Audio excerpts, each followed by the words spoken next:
itu kalau diingat kan cuman berapa jam ya di sana. Ternyata pas balik lagi ke Tasik 3 hari nggak ada.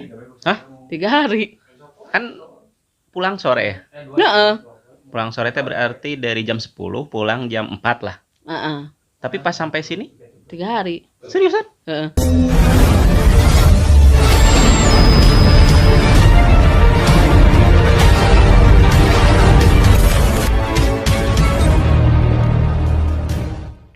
Ya, assalamualaikum warahmatullahi wabarakatuh, para milenial sakti, para pemburu misteri dan para pecinta hikmah. Hari ini saya ngobrol lagi nih berdua, dan obrolan kali ini sama seperti dengan obrolan yang di Gunung Lawu itu tuh, sama orang atau sama manusia indigo gitu ya, atau manusia-manusia yang bisa melihat hal-hal yang goib lah dikatakan. Katanya nih, oh ya, perkenalkan dulu, namanya siapa? Teh Ainur Aidah. Ainur Aidah. Ini adalah kakak saya ya. Kakak saya merupakan orang indigo yang bisa melihat hal-hal goib.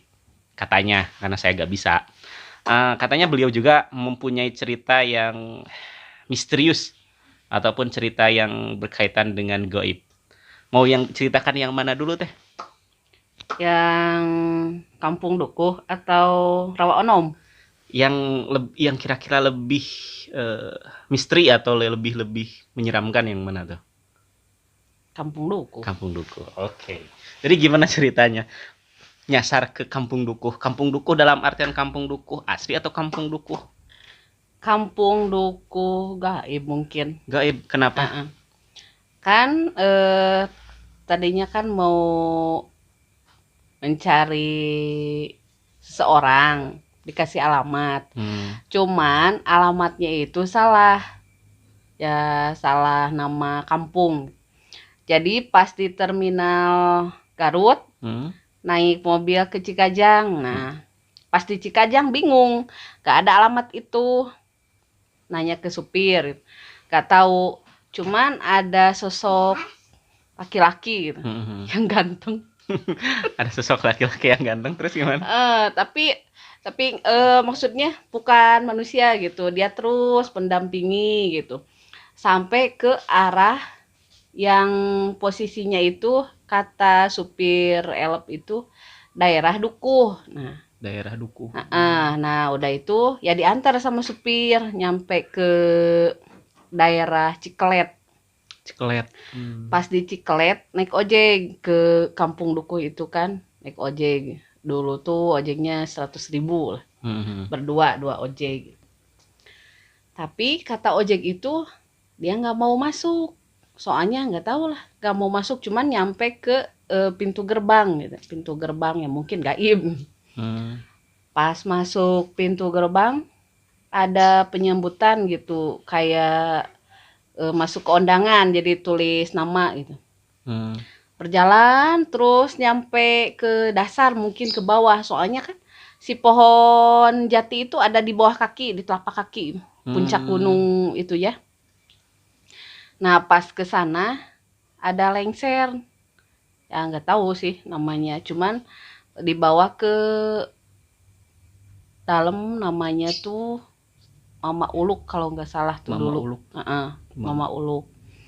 Si perkampungan itu ada 40 rumah kalau nggak salah, tahu 50. Cuman yang ditempati Mama itu yang paling besar.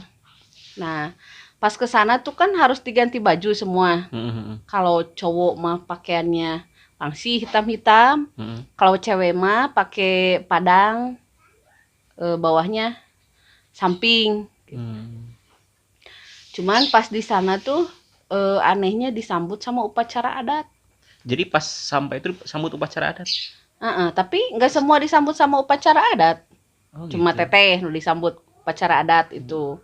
Semua penghuni di sana ya menyambut semua gitu sambil membacakan tahu mantra atau apa, pokoknya bahasa Sunda kuno. Masih inget bacaan? Enggak, kan udah lama. Nah, pas di sana tuh pas udah beres upacara adat langsung mereka itu sembelih apa ya, domba ya, domba gitu. kayak mau hajatan. Mm-mm. Itu teh udah berjalan mungkin kalau di sini mah berapa jam lah gitu. Kalau di ya nggak tahu lah. Dari gerbang itu, dari gerbang. Bukan pas acara upacara adat itu kalau nggak salah 1 jam lah. Acara 1 jam. 1 jam lebih kurang lebih lah. Kan disuruh mandi, yang temen mah disuruh mandi. Ya teteh mah nggak mau sih, nggak pernah gitu, nggak pernah mandi di tempat kayak gitu. Meskipun dipaksa gitu, bertahan gitu. Kenapa gitu, kan bukan saya yang mau ke sini gitu, kan cuman nganter. Tapi kok saya disuruh mandi gitu. Ya nggak mau lah gitu. Ya udah nungguin gitu. Pas masuk lagi ke tempat upacara adat, kan disuruh makan. Si yang kambing itu ya udah dipasak gitu. Sama oseng pepaya, terus sambal, pokoknya mah kayak hajat lah gitu. Semua orang tuh menyambut, cuman semua orang nggak ada yang ngomong. Cuman lengser yang ngomong sama pendamping yang ngomongnya. Pendamping yang ikut yang ikut dari mobil. Mandiin. Bukan, itu mah nunggu di atas. Nah, yang mandiin itu kan cuman itu yang ngomong.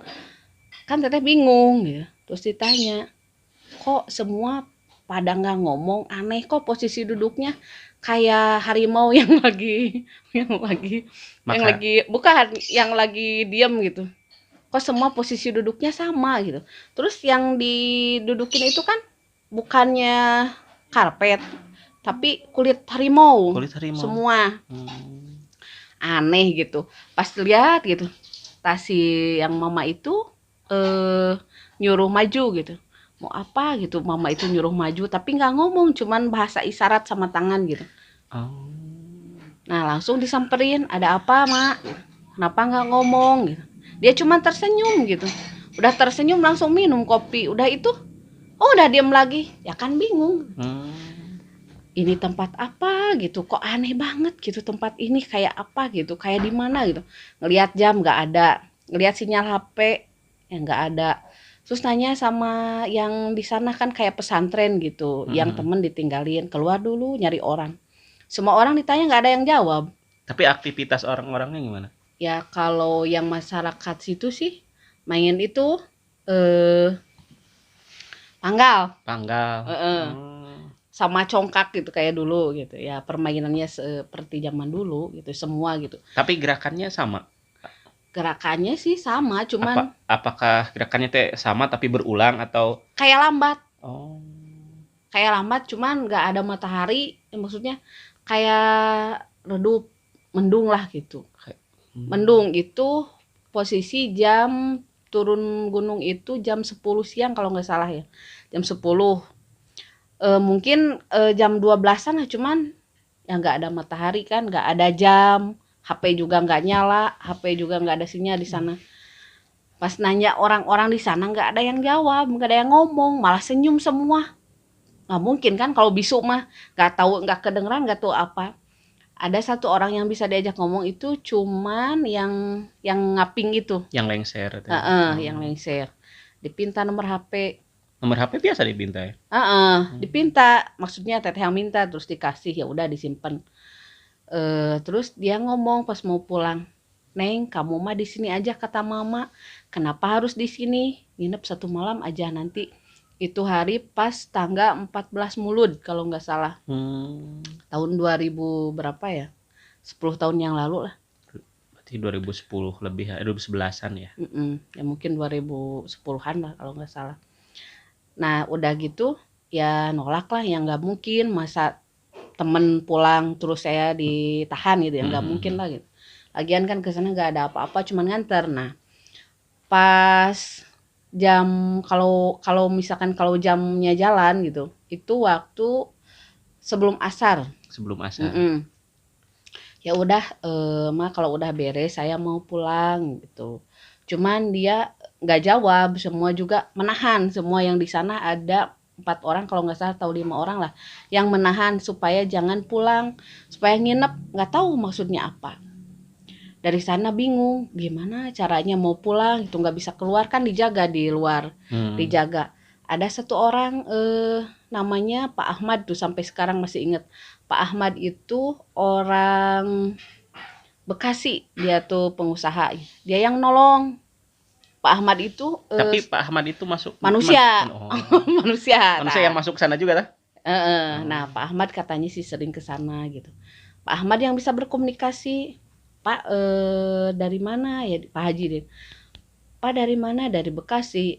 Mau pulang cenah. Emang cenah Neng dari mana? Dari Tasik. Kok masih di sini mau pulang? Ya udah ikut aja. Tapi disuruh nginep. Enggak boleh lah, ayolah kalau mau pulang ya pulang aja gitu. Nah, pas dari cuman dia yang bisa diajak komunikasi. Ya udah maksa pulang ke Lengser itu.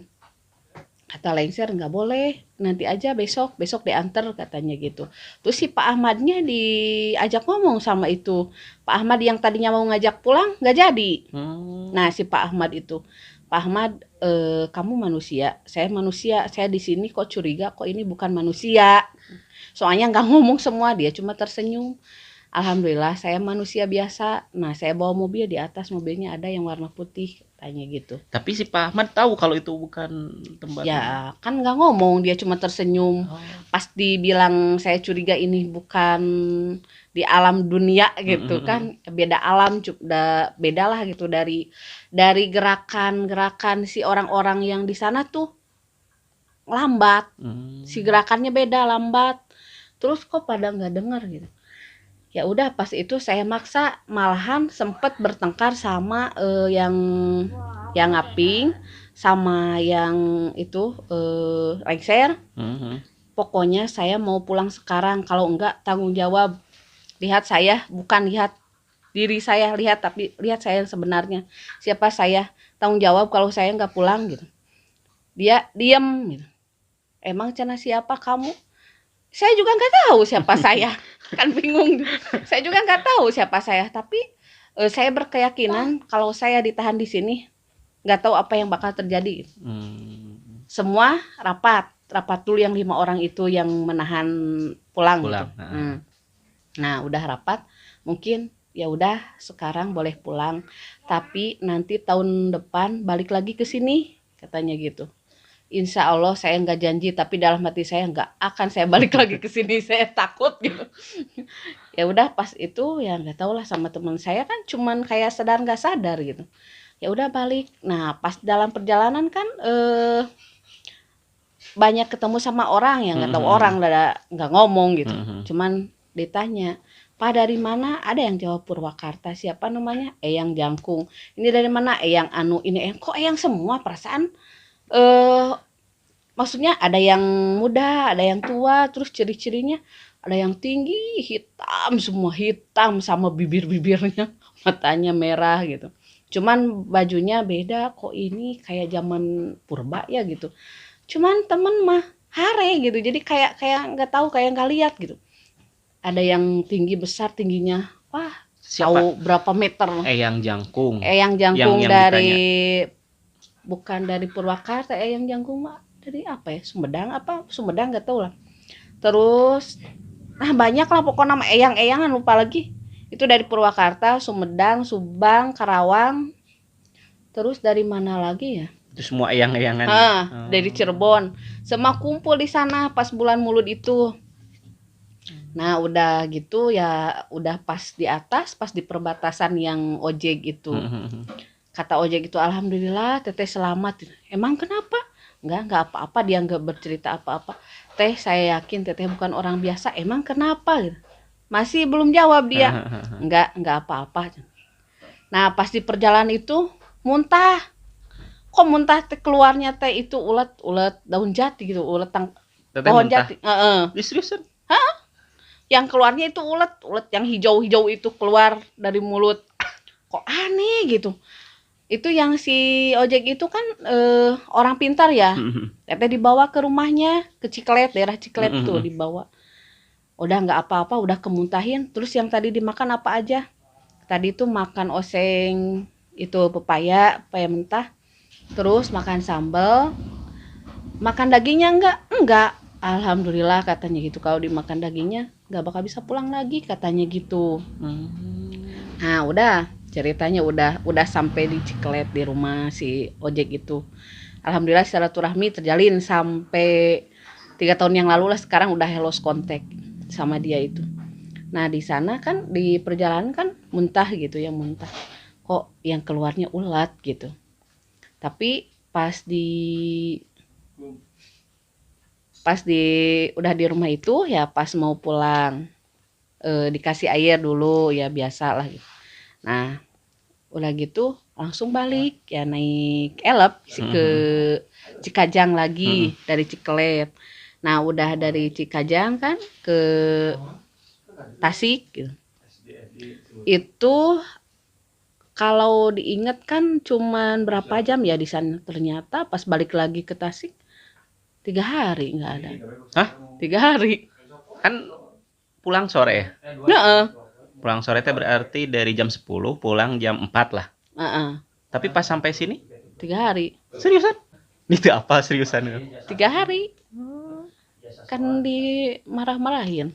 Oh, Nggak ada 3 hari gitu. Tapi ya udahlah gitu ya, mungkin itu mah perjalanan spiritual gitu. tapi kan nyatet nomornya. Heeh. Terus aku mau nomornya. Foto-foto, nyatet nomor. Cuman pas di terminal Cikajang hilang semua. Foto nggak ada, nomor HP nggak ada. Nggak ada bisa dihubungi atau nggak ada nomor? Hilang dari HP. Sama foto. Foto juga kan banyak pas di batas pintu gerbang mau masuk. Foto ada berapa lah, banyak gitu foto-foto, ada bagus tempatnya. Tapi hilang semua pas di mobil. Kampung Dukuh. Dusun Dukuh daerah dari Ciklet ke atas puncak gunung. Soalnya kalau Kampung Dukuh memang ada sih di Garut. Tapi tempatnya di mana? Ini Dusun Dukuh ya, mungkin kata orang-orang sana kan dulunya itu tempat yang silem katanya. Perkampungan itu, satu perkampungan itu silem semua katanya. Tapi nggak tahu lah. Tapi pas ke sana tuh Teteh lagi ada upacara atau lagi enggak. Kan itu lagi kumpul-kumpul tuh. Yang jangkung nggak tahu acara apa, mungkin karena itu bulan Mulud ya mungkin gitu, jadi pada kumpul. Nah udah nyampe Tasik ternyata Sukma Teteh ketinggalan di sana. Maksudnya kumaha? Kayak orang linglung 1 minggu, nggak tahu di mana, pendengaran kurang. Tapi sadar ya kayak mayat hidup. Terus perasaannya gimana? Di sana berarti? Di sana. Badannya di sini, sukmanya di sana. 1 minggu itu kok ada yang aneh, tiap hari, tiap malam kok ini nggak kedengeran apa-apa, pendengaran kurang, terus penglihatan kosong. Ya bisa ngerasain lah beda, kok ini sepi banget gitu, padahal ada anak gitu. Adik, tetangga semua ada, tapi kok sepi gitu. Ini di mana gitu, berasa gitu. Nah udah itu langsung laporan ke Mamang. Mang, kok saya jadi gini? Pas dilihat sama si Mang, ya dilihat, kok di mana? Kok ketinggalan? Ini kosong katanya gitu. Pas langsung berobat gitu, langsung dikasih jadi obat, masih tetap sama. Balik lagi ke rumah, kok masih tetap berobat lagi, beda lagi, tetap lagi sampai terakhir 5 orang yang ngobatin. 5 orang. Nah kata si Emang itu, oh ternyata ini mah tadinya mau dinikahin sama Raja Naga yang di sana. Ya dari kan harusnya kan nginep di sana. Cuman kan nggak mau, jadi apa ya? Ya mungkin terlalu cepat gitu, raganya udah kemana, Sukmanya masih ketinggalan gitu. Tapi alhamdulillah diobatin sama beberapa orang, terutama ya sama si Mang. Alhamdulillah sih normal lagi, cuman jaraknya ke normal itu kalau nggak salah 10 hari, 15 hari lah yang normalnya. 10 seminggu ngerasain aneh, terus 3 hari berobat. Nah 2 minggunya normal lagi gitu. Tapi tetap aja yang itunya ngikutin terus di atas, di atap rumah. Yang mana? Yang si orang lengser? Bukan. Oh. Raja Naga, Pangeran Raja Naga daerah itu tetap ngikutin, jadi ngikutin sampai rumah. Nah, rumah itu terus diputar-putar sih sama itu ular itu. Nah, udah dari situ ya nggak mau lah kesana lagi. Takut. Tapi sekarang si Raja Naga masih ada. Kan udah diputus langsung, diputus. Pas diubar gitu ya, diubaran. Nah, masih ada sampai setahun. Wow, setahun. Terus mencari dan mencari. Malah dia berjanji katanya gini, kan pernah ya, kan pernah tetehnya gini, saya nggak mau nikah sama makhluk halus, kan makhluk halus, lagian kan bukan manusia, kalau nikah ya sama manusia gitu. Ngapain sama kayak gitu. Dia berjanji gini, suatu saat saya akan masuk ke seseorang dan saya akan mencari kamu, menemui kamu dan nikahin kamu. Nah, kata-kata itu masih inget dan masih aja jadi ketakutan gitu. Ya kalau ngelihat orang teh, misalkan ada yang deketin, takutnya Raja Naga. Padahal mah ya bukan, tapi tetap aja sih namanya manusia. Ada kata-kata itu gitu. Jadi ya wajarlah berhati-hati gitu. Soalnya pengalaman disebut buruk ya buruk, sebut enggak ya enggak mungkin setiap orang bisa masuk ke alam seperti itu gitu. Jadi sesuatu kelebihan lah gitu, tapi tiap main pasti ke alam gaib. Bukan. Nah, kalau sekarang nih main lagi ke Garut, masih inget gak tempatnya? Masih. Itu main kapan-kapan. Ketemu lagi sama ular naga tuh. Aduh. Main kapan-kapan, tapi kapan. Oke. Jadi yang paling penasaran tuh yang eyang-eyangan sih, yang eyang-eyangan. Soalnya kan tadi Teteh bilang ya ada yang dari Purwakarta, dari Kerawang gitu kan. Eyang-eyangan itu. Jadi yang sempat diajak bicara si eyang-eyang tuh berapa eyang? Berapa eyang? 3 eyang. Yang eyang jangkung, yang eyang siapa ya? Lupa lagi, udah lama.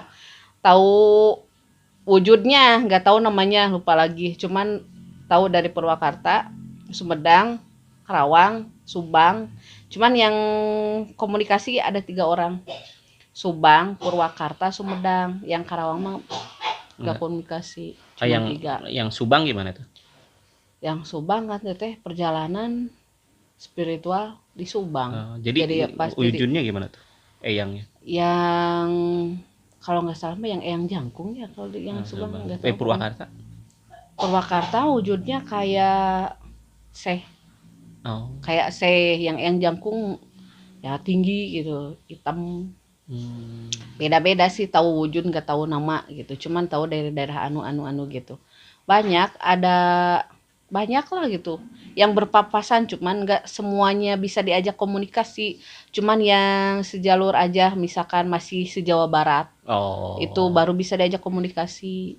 Berarti namanya kan Mama Uluk ya pimpinannya ya. Nah, si Mama Uluk itu kan Teh bilang kan duduknya kayak harimau gitu ya. Nah gini, kayak makan tuh gitu. Makannya juga gitu. Makan, minum. Tapi pakai tangan nggak sih? Nggak dilihat. Aduh, penasaran bener. Cuman wajahnya masih inget sampai sekarang. Nah, wajahnya masih inget ya Wes. Masih inget gitu. Ya, cuman nggak ngomong, cuman isyarat. Ya mungkin dia juga masih inget sebenarnya.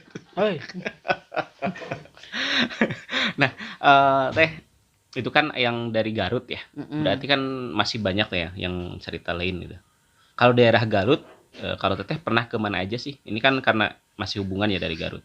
Kemana aja sih yang pernah datang? Kalau Garut makan baru kesana udah kapok. Oh, berarti belum lagi sampai sekarang? Belum. Tapi insya Allah sih mau ke Godong Suci. Karena udah beberapa tahun yang nenek-nenek itu yang nyuruh ke sana. Yang waktu ngasih garam. Kan keburu hamil, jadi nggak bisa ke Godog. Nah, itu kan yang belum. Ke rumah itu. Tapi itu bener bukan manusia itu? Bukan. Kan itu nyuruh ke daerah Godog. Oke. Ya, teman-teman, pengalaman yang luar biasa ya. Ternyata tidak hanya orang-orang yang ada di cerita misteri di YouTube lain. Banyak kan yang masuk ke dunia lain. Jaraknya juga sama, beda-beda sih sebenarnya. Ada yang cepat, juga ada terasa lama tapi cepat. ada yang terasa cepat tapi lama Lama, gitu. Nah, kebetulan yang dialami oleh teteh saya ini atau kakak saya ini terasanya mungkin dari jam 10 sampai asar. Tapi pas pulangnya udah 3 hari. 3 hari. Mungkin perbedaannya berapa jam bisa dihitung lah. Dan orang-orang yang mengalami hal seperti ini jarang yang keluar lagi maksudnya. Kebanyakan yang di sana diam. Tapi memang ada orang yang keluar, karena saya juga sempat nonton dari YouTube yang masuk ke Kampung Rawuh. Kampung Rawuh teh ada yang di pegunungan masuk ke Kampung Rawuh. Dia itu sampai 9 hari di sana. Tapi kerasanya sebentar, tapi bisa keluar lagi. Dan itu 2 kali masuk teh. Lebih dari 2 kali masuk karena katanya betah sama si pimpinannya. Katanya betah. Kok mau pulang? Itu dicegat di terminal, dia balik lagi, masuk lagi. Tapi bisa pulang lagi kebetulan. Gitu. Kalau teteh kayaknya nggak mau ya. Ya kalau teteh makan kalau nggak ada bahasa nikah mah ya pasti balik lagi gitu. Iya. Karena Soalnya enak mungkin ya. Tempatnya sih enak gitu. Takutnya dari bahasa itu katanya itu cenah raja saya suka sama Neng, katanya mau nikahin Neng, ya nggak mau lah, takut gitu, masa nikah sama ular naga. Kan masih banyak cowok. Manusia maksudnya, bukan itu. Penting teteh ge orain naga asli. Caprak. Oke teman-teman, demikianlah untuk sesi pertama, karena katanya bukan hanya yang ada di Garut saja ya Kampung Gaib yang pernah didatangi. Di mana aja sih yang Di Banjar, di sini ada, di sini. Kampung di sini. Gaib? Maksudnya? Bukan, maksudnya di Banjar, di Rawa Onom ada gitu. Kalau pengalaman spiritual mah ya di sini juga. Oke. Berarti untuk season pertama yaitu pengalamannya ke Kampung Gaib di daerah Garut, dan nanti setelah ini atau setelahnya kita akan upload lagi pengalaman lain tentang gaib dari kakak saya ini ya. Semoga bermanfaat, dan kalau tersesat jaga iman dan harus ingat kamu harus pulang ya. Harus pulang kepada siapa aja meminta. Kalau yang ada di sana yang lebih baik kepada Sang Maha Kuasa, insya Allah kalian bisa pulang ya. Karena mungkin saja ketika nonton video ini, nih yang nonton ini bisa saja tersesat ke kampung gaib ataupun ke alam lain. Dan semoga ini tontonan ini menjadi apa namanya ya, pencerahan lah bagi orang-orang yang suka main ke gunung, bagi orang-orang yang suka dengan hal-hal gaib. Kalau seandainya masuk ke kampung gaib, pulanglah ya. Kalau di sana terus bahaya, bisa Jadi gaib. jadi gaib deh, jadi siluman. Ya, assalamualaikum warahmatullahi wabarakatuh. Salam.